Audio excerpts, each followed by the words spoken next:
सभी का हमारे खास कार्यक्रम ऑटो में रिपोर्टर में ऑटो में बैठ कर के आज बात करेंगे सियासत की, उस तीन के तिलिस्म की जो राजस्थान की सियासत में इस वक्त एक बड़े मोड़ पर आके खड़ा हुआ है। राजस्थान में 3 सीटों पर चल रहे हैं इस वक्त उपचुनाव, और उपचुनाव का जायजा लेने के लिए हम लोग पहुंचे हैं सुजानगढ़ में। सुजानगढ़ के अंदर हम जानने की कोशिश करेंगे, बात करने की कोशिश करेंगे यहाँ की जनता से, यहाँ के आला नुमाइंदों से कि वो क्या वादे कर रहे हैं जनता से और आखिरकार क्या कुछ चल रहा है सुजानगढ़ की सियासत में।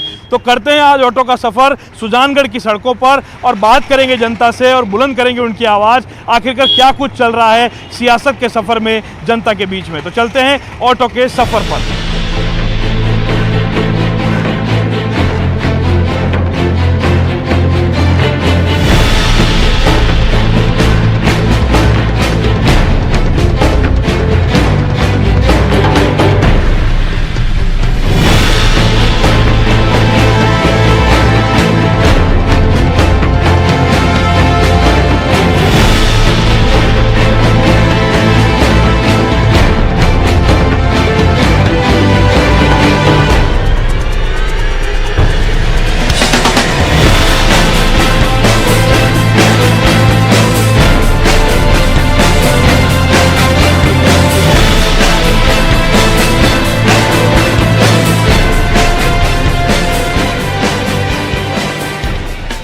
ऑटो में रिपोर्टर के खास कार्यक्रम में आज बात होगी सियासत की, उस सियासत की जिसको लेकर के राजस्थान की 3 सीटों पर इस वक्त उपचुनाव चल रहे हैं।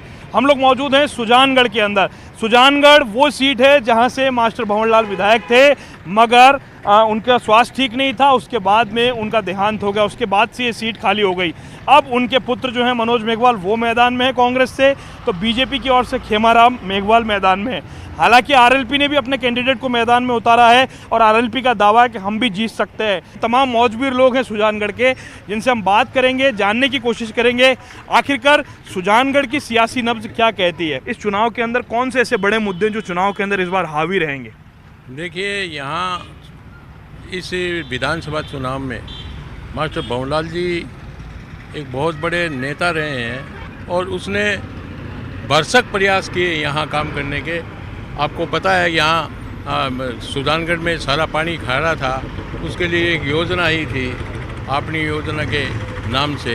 उस योजना को यहाँ प्रारंभ किया, गांव में पानी मिला और उन पानी से आम आदमी को जो है अब घर घर कनेक्शन हो रहे हैं, उस कनेक्शन से आम आदमी को फ़ायदा मिल रहा है। और अब उनका लड़का, उनके देहांत के बाद में उनके पारिवारिक परिस्थितियाँ इस तरह की हो गई कि भंवरलाल जी चले गए और उनकी छोटी बेटी, बड़ी बेटी बनारसी जो हमारी जिला प्रमुख रही है वो भी चली गई।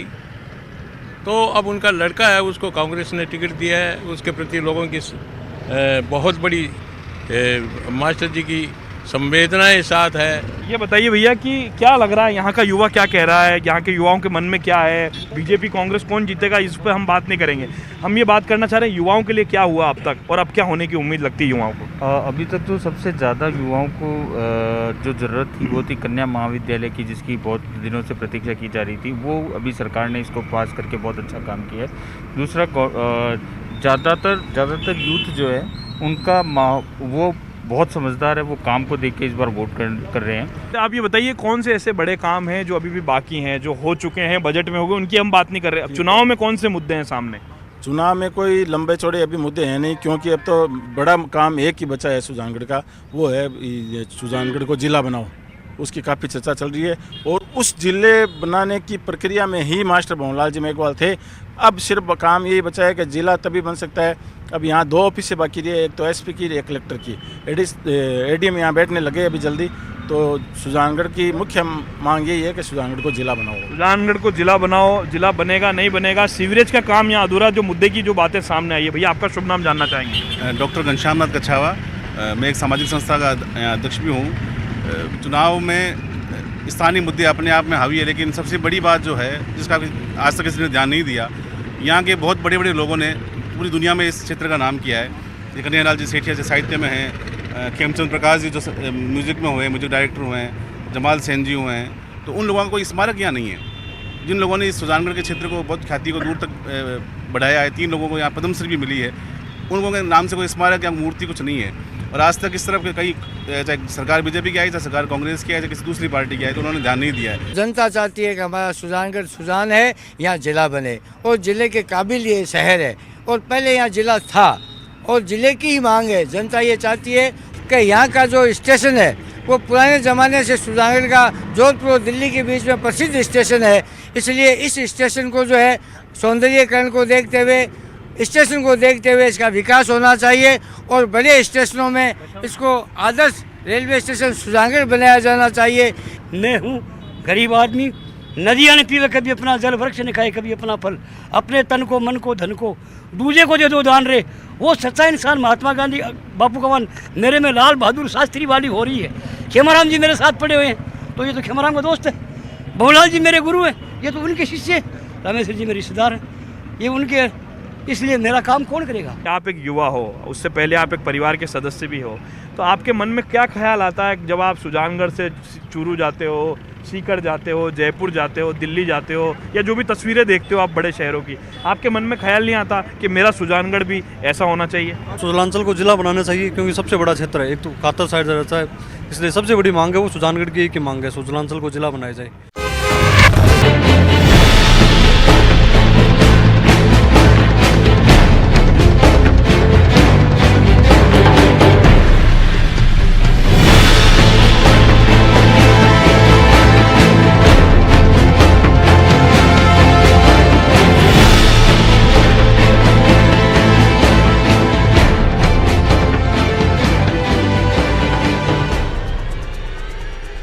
क्या लगता है सीकर, चूरू, झुंझुनू, ये जो इलाका है जयपुर के आसपास का और तमाम इस सुजानगढ़ की बात करें, आपको लगता है कि यहाँ पे कोई एजुकेशन के लिए और कुछ नया होना चाहिए, बच्चों के लिए कुछ नया होना चाहिए? क्या लगता है कि जनता की क्या डिमांड्स है? हमारा जिला चूरू जिला है जो एजुकेशन के मामले में बहुत पीछे है, सीकर से बहुत ज़्यादा पीछे है। सीकर, जयपुर, चूरू जिले से बहुत आगे चले। एजुकेशन के मामले में हमें बहुत ज़्यादा ध्यान देना चाहिए, नेता लोगों को यहाँ एक्टिव होके काम करना चाहिए। अच्छा, और क्या आपके मन में आता है, बड़े शहरों की तस्वीरें आप देखते होंगे तो आपके मन में नहीं आता कि सुजानगढ़ के अंदर भी ऐसी सड़क होनी चाहिए जहाँ पे नॉन स्टॉप यातायात चलता रहे? इस तरह की पार्किंग, अव्यवस्थित पार्किंग में कोई भी कहीं पे गाड़ी रोक देता है, कोई कानून ही नहीं है। हाँ बिल्कुल, कोई कानून नहीं है। पार्किंग की भी बहुत ज़्यादा व्यवस्था हो रखी है यहाँ पे, सुजानगढ़ में, रतनगढ़ में, चूरू जिले में बहुत ज़्यादा समस्या हो रही है पार्किंग वगैरह की। अच्छा, इनको दूर करना चाहिए। भैया आपका क्या नाम है? संदीप भार्गव। अच्छा संदीप जी, क्या लग रहा है आपको, चुनाव में क्या माहौल नजर आ रहा है? कौन से ऐसे मुद्दे जिन मुद्दों पे वोट पड़ेगा? हम पार्टी पॉलिटिक्स की बात नहीं करेंगे, ना बीजेपी की ना कांग्रेस की बात करेंगे। मुद्दे सर जी ऐसे, एक तो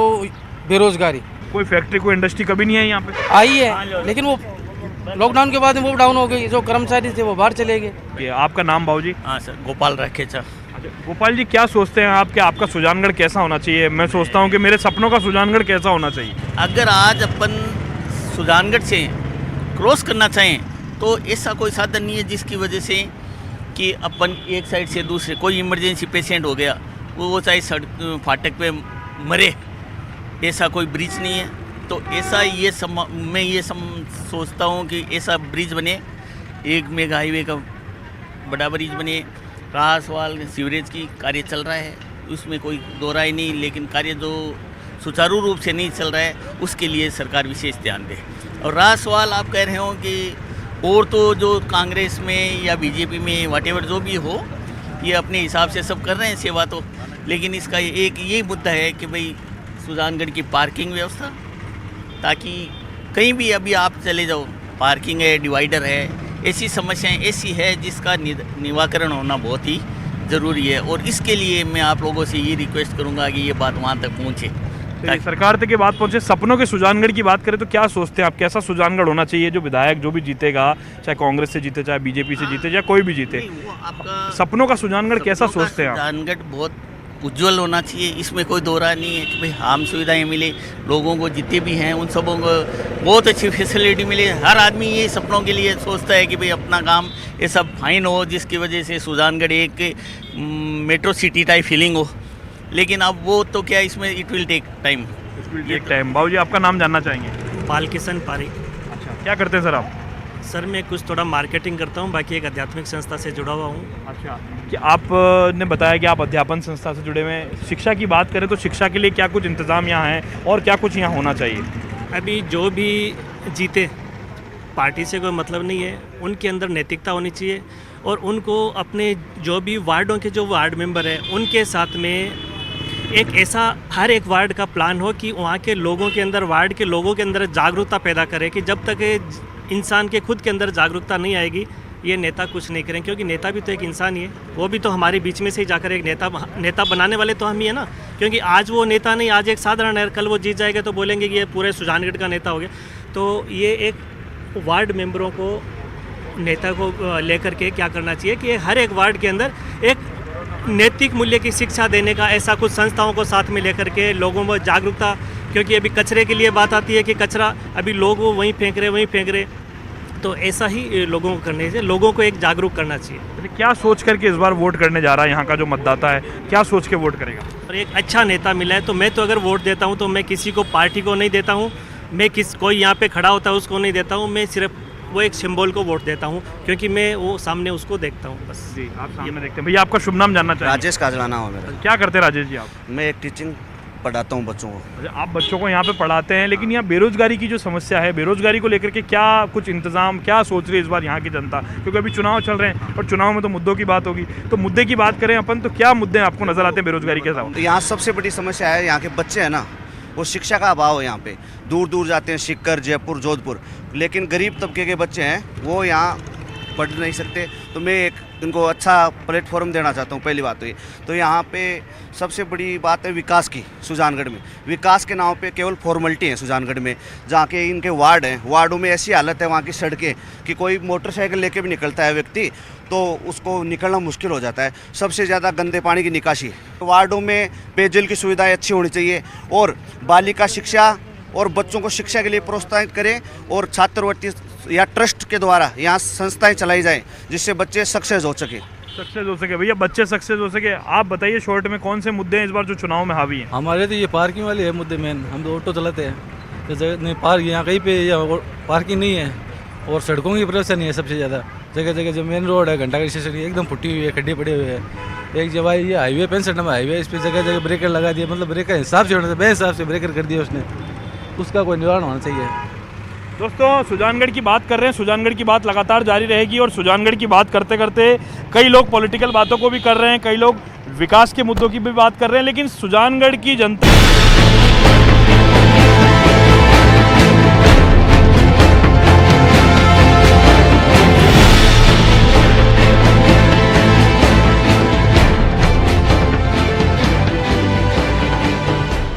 ब्रेक के बाद स्वागत है दोस्तों आप सभी का। आज हम लोग बात कर रहे हैं ऑटो में रिपोर्टर में सियासी सफ़र की।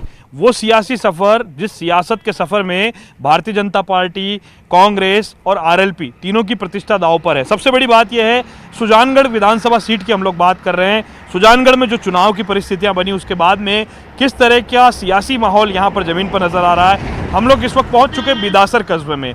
बिदासर का अपना एक इतिहास रहा है। सुजानगढ़ के इतिहास के बारे में लोग भली भांति परिचित है और बिदासर भी सुजानगढ़ विधानसभा क्षेत्र का एक छोटा कस्बा है। यहाँ के कुछ मौजूद लोग हमारे साथ में हैं, कुछ जिम्मेदार लोग हमारे साथ में हैं। हम इनसे बात करेंगे बिदासर के बारे में, सुजानगढ़ की सियासत के बारे में ये लोग क्या सोचते हैं। आपका शुभ नाम जानना चाहेंगे साहब? भंवरलाल स्वामी। अच्छा भंवरलाल जी, क्या करते हैं आप? मैं आर्मी से रिटायर हूँ। अच्छा। और फिलहाल पोस्ट ऑफिस में हूँ। अच्छा, क्या विचार है इस बार यहाँ की जनता क्या सोच रही है? क्या सियासी पारा किस तरफ जाता नज़र आ रहा है? क्योंकि बहुत सारे चुनाव ऐसे होते हैं जहाँ पे डेवलपमेंट की बात होती है, कहीं पर जातिवाद की बात होती है, तो यहाँ पे किस चीज़ बारे में चर्चा ज़्यादा हो रही है? देखो अभी तक तो जो समीकरण था वो कांग्रेस बीजेपी का था, लेकिन आरएलपी आने की वजह से अभी कुछ कह नहीं सकते इसके बारे में। आगे देखो इसका क्या समीकरण बनता है, लेकिन यहाँ की हमारी जो लोकल समस्याएं हैं, चाहे कोई भी पार्टी आए, अगर लोकल समस्या का समाधान हो जाए तो हमारे लिए तो वही बेटर है। बिदासर है जो इतना पुराना कस्बा है, अभी तहसील होगी, सब कुछ सुविधा होगी। रेलवे लाइन का आज तक के सुनने में आ रहा है कि 90-2000 के दशक में कभी इसका शायद सर्वे हुआ था, आज तक उसका कोई काम नहीं हो पाया है। तो एक तो वो प्रॉब्लम है। दूसरी, अभी हाईवे के जो प्रोजेक्ट भारत में इतने चल रहे हैं, बहुत ज़्यादा मात्रा में चल रहे हैं, बिदासर रेलवे से कनेक्ट नहीं है, हाईवे से कनेक्ट नहीं है। तो अगर अभी भी हाईवे और रेलवे इस टाइम में नहीं आया तो बहुत पिछड़ जाएगा। इसको इतना पिछड़ा मतलब रख दिया है रेलवे के हिसाब से कि हमारे जितने भी लोग बाहर रहते हैं वो नोखा से गाड़ी पकड़ते हैं, सुजानगढ़ से पकड़ के हैं, अपने रतनगढ़ से पकड़ते हैं। पहले साधन नहीं था तब दिल्ली से पकड़ते थे। तो हम हमेशा ही आवागमन के हिसाब से हम हमेशा ही पिछड़े रहे हैं। आवागमन की दृष्टि से हमेशा पिछड़े रहे। रोजगार की बात करें, आप युवा हैं, युवा क्या सोच रहा है इस बार, यहाँ का युवाओं के मन में क्या ख्याल चल रहा है? रोजगार के लिए युवा भटक ही रहा है अभी तक, न तो उनको एक अच्छा सा प्लेटफॉर्म मिल पाया है और न ही कोई साधन मुहैया हो पाया है। देखिए, ये भी बड़ा एक मुद्दा है। जिला बनाने की मांग अपनी जगह, लेकिन रोजगार बहुत महत्वपूर्ण मुद्दा है और बड़ा मुद्दा है, क्योंकि रोजगार के बिना जीवन संभव नहीं बताया जाता है। आपका शुभ नाम जानना चाहिए? जयप्रकाश बेंगाड़ी। अच्छा, जयप्रकाश जी, क्या करते हैं आप? मैं वैसे सोशल वर्क, वैसे पूर्व उपाध्यक्ष हूँ पालिका का, और वैसे मैं सोशल विचार। आप पालिका के उपाध्यक्ष भी रहे हैं, तो ऐसे कौन से काम है जो अधूरे नजर आ रहे हैं? और विधानसभा चुनाव में कौन से मुद्दे गरमाए हुए हैं? देखो, वैसे नगरपालिका क्षेत्र में ये तो हमारे कई वार्डों में ऐसी समस्या है कि वहाँ जो नाले बने हुए हैं तो वो विधिवत नहीं बने हैं। तो वो नाले क्या है कि व्यवस्थित नहीं होने के कारण से उनमें जो पानी का बहाव है वो सही नहीं है, और कई जगह सड़कें भी बननी बाकी है। जहाँ नहीं बननी जरूरी थी वहाँ तो बन चुकी है, जहाँ आवश्यक थी वहाँ बनी नहीं है। ये जो मुद्दे हैं, ये चुनाव के बड़े मुद्दे हैं। वोट कास्ट करने वाले मतदाता इन मुद्दों पर कितना फोकस करेंगे? यहाँ के बिदासर के स्थानीय पत्रकार भी हमारे साथ हैं। आपसे जानना चाहेंगे, रिजवान जी, क्या कह रही है इस बार यहाँ की सियासत? हम लोग भाजपा के लोगों से भी मिले, कांग्रेस के लोगों से भी मिले, और भी मुद्दे यहाँ पे सामने। क्या चीज़ें जो है, कौन से ऐसे मुद्दे जो गरमाते हुए यहाँ पर नज़र आ रहे हैं इस बार? देखिए, मुद्दे बहुत है, नेता लोग हैं वो आते जाते हैं, वोट लेकर चले जाते हैं, लेकिन जो जनता के मुद्दे हैं वो पिछड़े हुए ही रहते हैं। बिदासर है वो स्वास्थ्य सेवाओं में काफ़ी पीछे है, क्योंकि बिदासर एक तहसील मुख्यालय है, उपखंड मुख्यालय है, पंचायत समिति है, बड़ा क्षेत्र है, लेकिन स्वास्थ्य सेवाओं से बहुत काफ़ी वंचित है, क्योंकि यहाँ पर 30 बेड का ही अभी तक अस्पताल है। पहले 50 बेड का अब तक बन जाना चाहिए था, लेकिन अभी तक वंचित है, उसी से अभी तक भी वंचित है। अमित जी, आपसे जानना चाहेंगे, सुजानगढ़ का जो सियासी समीकरण है सुजानगढ़ विधानसभा क्षेत्र का, उसके बारे में बताइए। सुजानगढ़ में सियासी समीकरण पहले कांग्रेस के पक्ष का था। जो आरएलपी के जो राष्ट्रीय संयोजक है हनुमान जी बेनीवाल, उनका ग्रामीण क्षेत्रों में दौरा चल रहा है, तो कहीं ना कहीं पब्लिक जो है वो उनसे प्रभावित हो रही है, और ये माना जा रहा है राजनीतिक गलियारों में कि आरएलपी वो रोज़ कहीं ना कहीं वोट जोड़ रही है। दूसरी बात, बीजेपी की है तो आरएलपी है वो बीजेपी के लिए ज़्यादा बड़ी टेंशन है और कांग्रेस के लिए कम है। अब देखने वाली बात ये होगी आरएलपी कितने ज़्यादा वोट लेती है, उसके आधार पर ही यहाँ के सियासी समीकरण है वो चेंज होंगे। सबसे बड़ी बात यह है कि रोज़ कहीं ना कहीं सियासी समीकरण में उतार चढ़ाव अब आने लगे हैं, और ये हो सकता है कि और ज़्यादा बढ़ जाएंगे। यानी अब जीत किसी की भी सुनिश्चित नहीं है, सबको मेहनत करनी पड़ेगी पूरी तरह से फील्ड में। जीत किसी की सुनिश्चित नहीं है, ये भविष्यवाणी करना हमारा काम नहीं है, लेकिन हम ये कह सकते हैं कि जीत का जो अंतर है वो कहीं ना कहीं प्रभावित होता हुआ नजर आने लगा है। पलड़ा किसी की तरफ भी भारी नहीं है, मतलब जो भी कांटे का मुकाबला होगा तो जनता डिसाइड करेगी क्या होने वाला है, क्या नहीं होने वाला। क्या होने वाला है, क्या नहीं होने वाला, जनता धनार्दन है। और वाकई में यहाँ का वोटर बहुत समझदार है, जो कुछ भी बोलता हुआ नजर नहीं आ रहा, लेकिन हाँ, संकेत जरूर यहाँ का वोटर दे रहा है। क्या लग रहा है भैया आपको? आप क्या देखते हैं यहाँ का जो चुनाव चल रहा है, कौन से बड़े बड़े मुद्दे हैं जो आपको नजर आ रहे हैं? रोजगार की बात करें तो यहाँ के जो मैं अपने जो मुस्लिम समाज से ही बता दूं, ज़्यादातर मुस्लिम समाज के लोग खाड़ी देशों में जाके रोज़गार करते हैं, लेकिन रोज़गार का यह बड़ा मुद्दा है। तो मैं ये कहना चाहूँगा कि ऐसा कोई रोज़गार यहाँ पे खुले तो उनको रोज़गार के लिए खाड़ी देशों में या अन्य कहीं और देशों में नहीं जाना पड़े। तो रोज़गार का सबसे बड़ा मुद्दा है। रोज़गार का सबसे बड़ा मुद्दा है। शॉर्ट में आपसे जानना चाहेंगे अमित, कौन कौन से ऐसे मुद्दे हैं जो इस बार चुनाव में हावी होते हुए नजर आ रहे हैं? सुजानगढ़ विधानसभा क्षेत्र में काफ़ी सारे मुद्दे हैं। यहाँ की बिदासर की लोकल की बात की जाए, यहाँ पर हैंडलूम का काम होता था, वो कहीं ना कहीं राजनीतिक और सरकारी उपेक्षा के चलते लुप्त हो गया। दूसरी बात, लोकल रोजगार की यहाँ पर इतनी ज़्यादा संभावना है, सरकारें कभी ध्यान ही नहीं देती। सुजानगढ़ के अंदर रंगरेज का, छिंपा का और रंगाई छपाई का बहुत बड़ा काम है, सरकार को उसको संरक्षण देना चाहिए था, उसके लिए स्पेशल पैकेज बनाना चाहिए। यहाँ पर तिरपाल मंडी 7-8 साल पहले खुली, धीरे धीरे लोकल व्यापारियों ने उस धंधे को इतना ज़्यादा बढ़ाया, एशिया की सबसे बड़ी तिरपाल मंडी वो बन गई, हज़ारों लोग वहाँ पर रोज़गार पा रहे हैं। लेकिन सरकार ये नहीं सोचती कि इनको स्पेशल इकोनॉमिक जोन के तहत लाकर हमें इनके लिए कोई व्यवस्थाएं करनी चाहिए। जो भी लोकल रोजगार उसको संरक्षण दिए जाने की आवश्यकता है। बहुत सारे की आवश्यकता है, मुद्दे बहुत सारे हैं, समय बहुत कम है। दोस्तों, आज के इस ऑटो के सफ़र में सुजानगढ़ से इतना ही।